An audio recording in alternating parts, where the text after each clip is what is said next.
Umusa kaNkulunkulu usanele sonke bazalwane.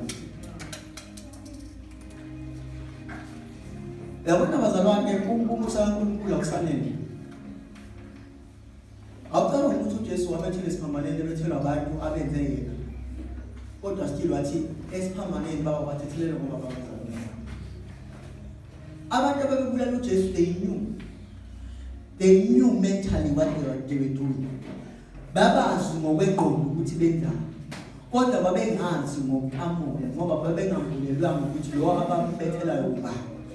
That is why ukubona oMaria oMartha abafundi bakaJesu bekhala kubethela uJesu because they understood uJesu at a spiritual level.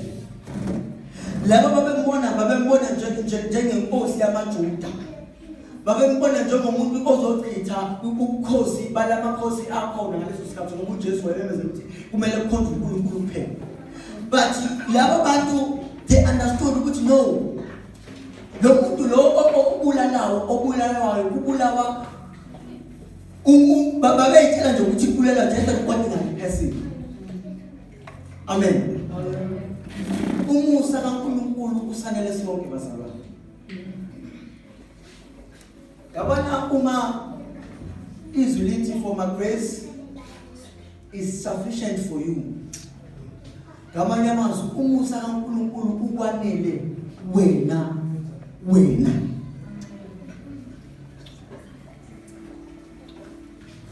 Except bazalwane ilokhu ebengifuna sikhuluma ngakho namhlanje. Akukho ukuthi umusa kaNkulunkulu nawo ukwanele.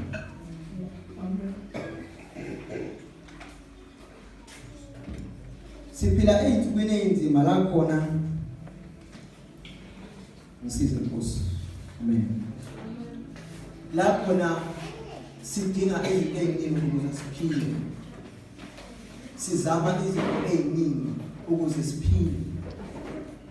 Kodwa ngizothi namhlanje kuseni umusa kaNkulunkulu ukwanele. Ngizothi bazalunjani umusa kaNkulunkulu? Akukho okunye esikudingayo ngaphandle komusa kaNkulunkulu. Ayikho enye into esidingayo ngaphandle komusa kaNkulunkulu. Webazalwane ngithi mina ayikho enye into esidingayo ngaphandle komusa kaNkulunkulu. Abantu bebengantshela abantu ukuthi uma uya ekhoneni kunento ozoyithola. Kodwa ngizothi mina udinga umusa kaNkulunkulu kuphela. Uma umusa kaNkulunkulu utholile, uzwakala ukuthi where I am weak is where I am strong because umusa kaNkulunkulu usutholile.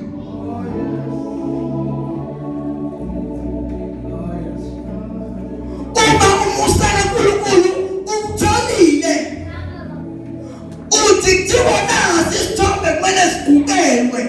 Kodwa wena uthi mina angisoze ngagugeleni inkosi.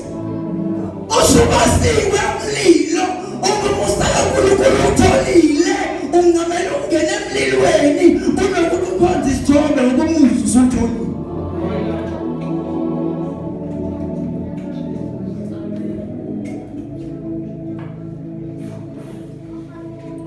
Uma umusa usutholile,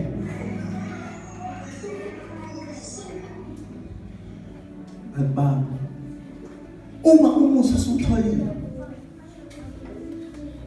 u-understand ukuthi ama-challenges engibhekana nawo mancane compared to umusa kaNkulunkulu. Yabona bazalwane, ziningi izinto ezisusa abantu kuNkulunkulu. And isikhathi esiningi ilento ethi show bambona abantu bam-understand.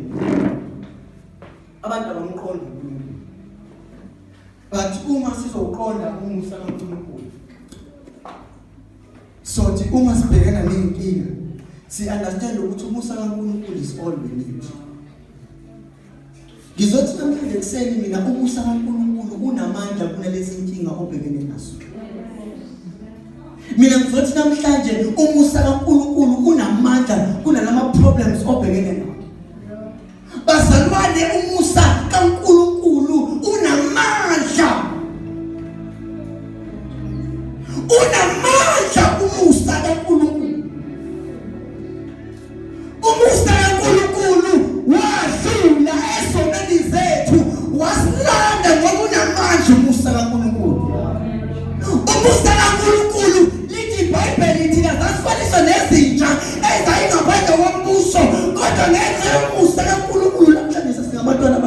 kaNkulunkulu ngoba umusa kaNkulunkulu unamandla.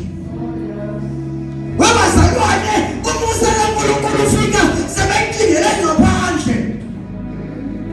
Kanti ushaya khona sitanga phambili walimala endleleni basidinga ngaphandle kodwa umusa kaNkulunkulu uyisele khona la.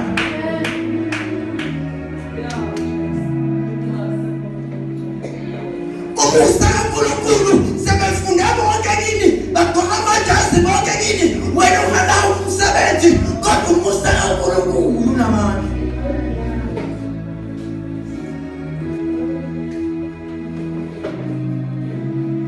Umusa kaNkulunkulu unamandla ngisho ungasanda babazali.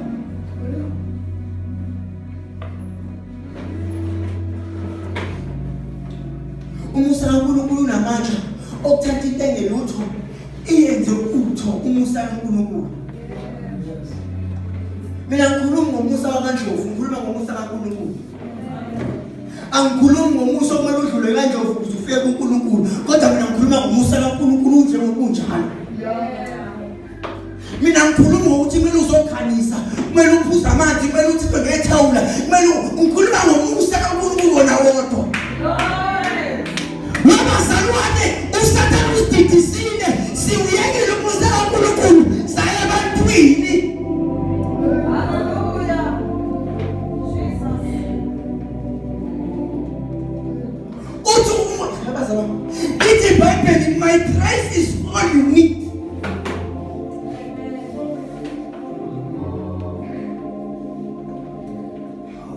Umusa kaNkulunkulu kuphela sikudinga. Uma ngase sibuyele emseni kaNkulunkulu sizobona uNkulunkulu esengelipha. Inkinga yethu sisukile emseni kaNkulunkulu.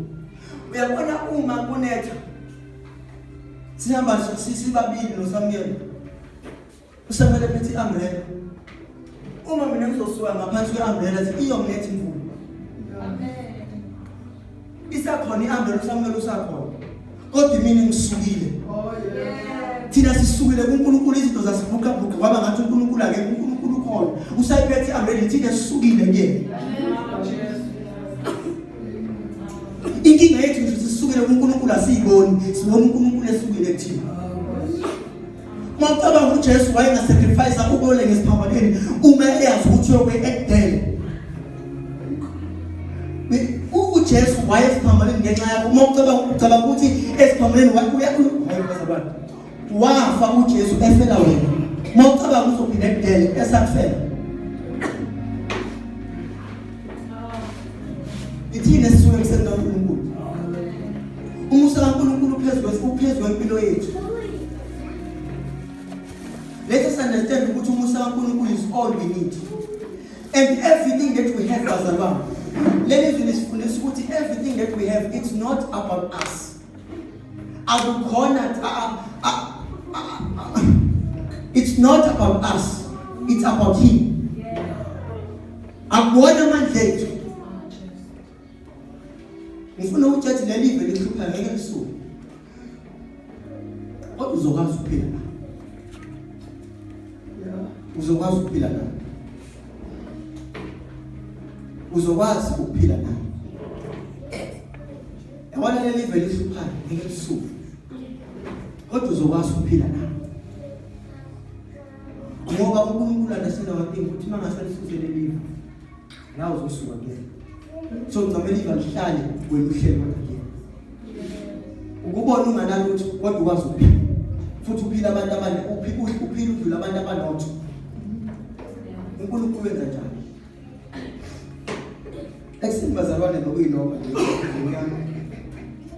Ukuthi umusa kaNkulunkulu wanele bonke abantu. Lethi la ngithakathaka khona ila ngamandla. Bazalwane lesi understand. Ngicela ngisho kancane la ngithi let us understand ukuthi umusa kaNkulunkulu wanele abantu. Ayikho into engithanda njengomusa kaNkulunkulu. Umusa kaNkulunkulu wanele wena ngisho sicabanga ukuthi sekuphelile ngalo. Kodwa umusa kaNkulunkulu nawo wanele. Yabona abazalwane bafakazi Bachaza bethi kunezinto makuthiwa ngeke zenzeke emndenini yethu kodwa kwaqala thina sazenza. That shows ukuthi umusa kaNkulunkulu nawe wazana ngomusa kaNkulunkulu sizofuna amaketanga avalwe isitha. Ngoba si understand ukuthi umusa kaNkulunkulu usale nesonto. Ngomusa kaNkulunkulu sizongena la ekuthiwa ngenwa khona siphume ngomusa kaNkulunkulu. Ngomusa kaNkulunkulu uzothola umsebenzi ekuthiwa wena you are not qualified for it ngomusa kaNkulunkulu. Ngomusa kaNkulunkulu we are going to do much better things. Yabona lezi zinto abathi abantu azenzeki thina ngoba si understand umusa kaNkulunkulu sizozenza. Yabona uma kusekhona abantu abathi there is no church ngaphandle kwamafutha, there is no church ngaphandle kwamanzi, there is no church ngaphandle kwamathawula thina ngoba si understand umusa kaNkulunkulu we are saying there is a church.